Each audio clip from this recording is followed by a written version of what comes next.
अब आगे बताया जा रहा है कि गर्ग मुनि इस तरह नंद बाबा को परम भाग्यशाली बताते हुए आशीर्वाद देते हुए अपने आश्रम को चले गए। अब इधर घटनाएं शुरू होने लगी। सर्वप्रथम दोनों माताओं के बारे में इसमें बताया गया है कि इस घटना के बाद धीरे धीरे दोनों भाई कृष्ण और बलराम बढ़ने लगे। धीरे धीरे वे घुटने के बल चढ़ने लगे। उन्होंने उनके पैरों में झुनझुनिया, जिसे हम घुंघरू बोलते हैं, बांधी और उनकी मनोहर लीलाओं का दर्शन कर वे बहुत ज़्यादा भाव विभोर होने लगे। इस तरह दोनों बच्चे मिट्टी में खेलते, मिट्टी में रेंगते, कभी गौशाला में चले जाते, कभी बछड़ों को पकड़कर खड़े होने का प्रयास करते, कभी गोबर में लेट जाते, कभी गंदी शरीर लिए गोबर में लेटे मिट्टी लगी हुई माँ के गोदी में आकर बैठते। इस तरह दोनों माताएं दोनों बच्चों की बाल लीलाओं को देखकर भाव विभोर हो जाती, मंत्रमुग्ध हो जाती। उनका मन करता कि हमारे जो बच्चे हैं इनकी ये छोटी छोटी लीलाएं, जैसे घुटनों में चल रही हैं, पछड़े के पास चले जा रहे हैं और गोबर में लेट जा रहे हैं, मिट्टी खेल रहे हैं, सबको इन सभी लीलाओं का दर्शन सारे ब्रजवासी करें। और इसीलिए दोनों माताएं पड़ोसियों को बुला कर लाती कि आइए देखिए तो हमारे लाला क्या क्या कर रहे हैं। और इस तरह सभी गोपियाँ ब्रजवासी वहाँ आकर दोनों भाइयों के उस बाल मनोहर लीला को देखकर गदगद होती, प्रसन्न होती, आनंदित होती और जोर जोर से हंसने लगती। प्रसन्नता से उनकी चेहरे खिल उठते। ब्रजवासी सारे खिले हुए दिखते। कृष्ण और बलराम के आगमन से ही ब्रज में एक त्योहारपूर्ण वातावरण बन गया था, क्योंकि स्वयं भगवान जहाँ अवतरित होंगे वहाँ क्यों न हो त्यौहार। हर दिन का त्यौहार है। और धीरे धीरे बच्चे बड़े होने लगे।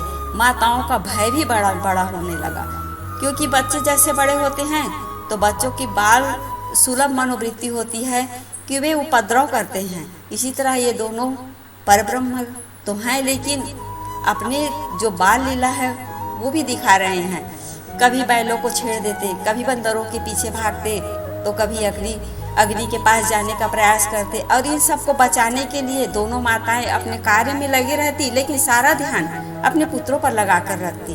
और व्यस्तता के बाद भी वे अपने दोनों पुत्रों पर पूर्ण ध्यान रखती और साथ ही साथ अपनी जो बाल मनोहर लीलाएं स्वयं देखती, वो सखियों से सुनाती, उत्साह वर्धन करती, अपने मन को प्रफुल्लित करती, बता के हम भी जैसे हमारे बच्चे के छोटे थे तो हम भी अपने बच्चों के बारे में छोटी छोटी उनकी जो हरकतें हैं उन्हें बताकर जैसे खुश होते थे।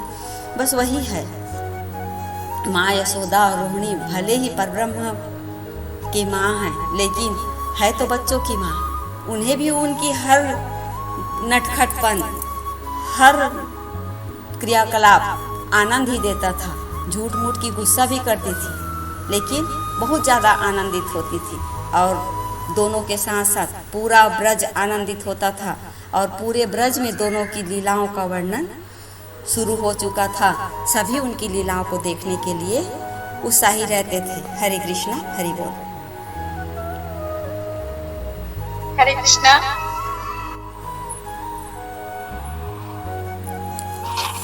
अब आगे उनकी बाल सुलभ लीलाएं का थोड़ा थोड़ा दर्शन शुरू होता है।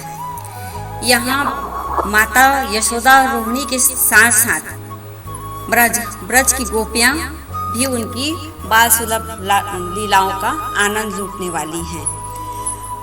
आगे यहाँ बताया जा रहा है कि उनकी छोटी छोटी क्रियाकलाप और उनकी छोटी छोटी चंचलता से की गई जो लीलाएं हैं, उनको माता यशोदा और रोहिणी के साथ साथ गोपियाँ भी देखने को लालायित रहती थी और आनंद लूटती थी। इन्हीं के साथ साथ एक छोटा सा लीला का वर्णन यहाँ किया जा रहा है, माखन चोरी का। बाल सुलभ लीलाओं में अनेक लीलाएं हैं, जिनका आनंद गोपियाँ लूटती हैं। जैसे उनकी घुटनों के बल चलना, उनकी तोतली बातों को सुनना, उन्हें चिढ़ाना और चिढ़ाने के बाद उनका रोना, इस तरह से कई तरह की लीलाओं का दर्शन वे करती हैं। लेकिन अब लीला नहीं रह जाती है। अब गोपियाँ उसमें आसक्त होने लगती हैं। कान्हा जी को छवि को निहारने के लिए, उनकी लीलाओं का वर्णन करने के लिए और उनका आनंद लेने के लिए उन्हें नई नई युक्तियाँ सूझती हैं। अब वे शिकायत करना शुरू करती हैं। हमेशा वो आ जाती हैं और माता यशोदा से कहती कि यशोदा, जो तेरा लाल है वो हमारे घर आता है, हमारी गौशाला में जाकर बछड़ों को छोड़ देता है। बछड़े गाय की सारी दूध पी जाते हैं और हम जब दूहने जाते हैं तो बर्तन खाली लेकर लौटना पड़ता है। यह बहुत शरारती हो गया है, इसे मना करो, यह ऐसा ना किया करे। माता यशोदा हंसती और कहती, ऐसा हो ही नहीं सकता, मेरा कान्हा ऐसा कर ही नहीं सकता। वो किसी की बात क्यों माने, वो माँ है और माँ कभी अपने बच्चों की शिकायत सुनकर चुप रह सकती है क्या? माँ यशोदा उन्हीं माँओं में से एक है। वो जानती है कि मेरा कान्हा शरारती है, मेरा बलराम शरारती है, दोनों शरारत करते हैं, लेकिन वो सुनने को तैयार ही नहीं है। गोपांगनाएं आती हैं, बार बार शिकायत करती हैं, कहती हैं कि हमारे घर में आता है, दोनों भाई आते हैं, हमारे माखन और दही चुरा के खा जाते हैं। तो माता यशोदा कहती हैं, मेरे लाला को चोरी का इल्ज़ाम ना लगाओ, क्या उसके घर में माखन और दही की कमी है जो ये तुम्हारे घर जाकर खाने लगेंगी? गोपांगनाएं कहती, ये चुरा कर खाता है तो खाता ही है, साथ ही साथ दूसरों को भी बांटता है, जानवरों को जैसे बंदरों को भी खिलाता है। और जब हम इन्हें पकड़ती हैं, डांटती हैं, तो ये हमें अंगूठा दिखाता है और चिढ़ाता है। गोपियों की इस भाव को 4 लाइन में एक से वर्णन करना चाहूँगी। ये किस कवि का है तो मुझे याद नहीं है, लेकिन ये 4 लाइन मुझे बहुत अच्छे से याद है। अंगूठा दिखाए चल टेढ़ी मेढ़ी चाल है, अंगूठा दिखाए चल टेढ़ी मेढ़ी चाल है, ऐसो ढिठ मैया देख तेरो नंद लाल है, ऐसो ढिठ मैया देख तेरो नंद लाल है। अंगूठा दिखाए चल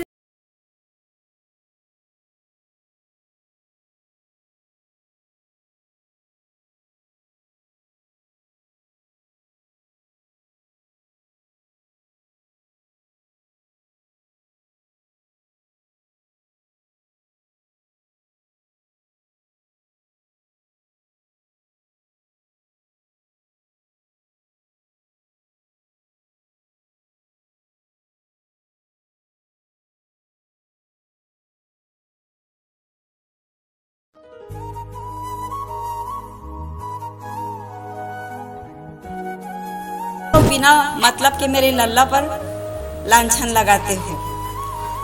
इस तरह गोपियाँ कई तरह से उलाहने देती और साथ ही कहती कि देख रही यशोदा, ये जो तेरा लाला है, इसके जो आभूषण हैं इन्हें तो उतार दे, क्योंकि ये हम अंधेरे में भी अपना माखन कहीं छुपा कर रखते हैं। तो इनकी जो आभूषण है, उनकी जो आभा है, उनकी जो चमक है, उसके द्वारा ये सब चीज़ देख लेता है। और कहीं भी हम रखें, कितने भी अंधेरे में रखें, ये आभूषणों की चमक के द्वारा सारी माखन और दधियाँ चुरा के खा जाता है। और खाता तो खाता है, मटकी भी फोड़ देता है।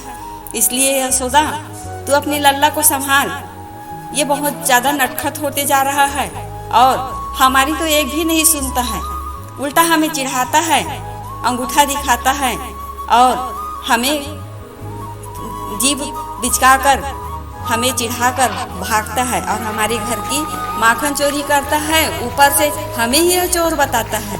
इस तरह माता यशोदा के पास कान्हा जी की अनेक उलाहनाएं जो पहुंचने लगी, उसमें भी एक अलग आनंद रहता था, क्योंकि उलाहना कृष्ण को दिया जा रहा है, परब्रह्म परमेश्वर को दिया जा रहा है, और वो भी किसके द्वारा? वेदों की ऋचाएं जो ब्रज में गोपियों के रूप में आई हैं, उनके द्वारा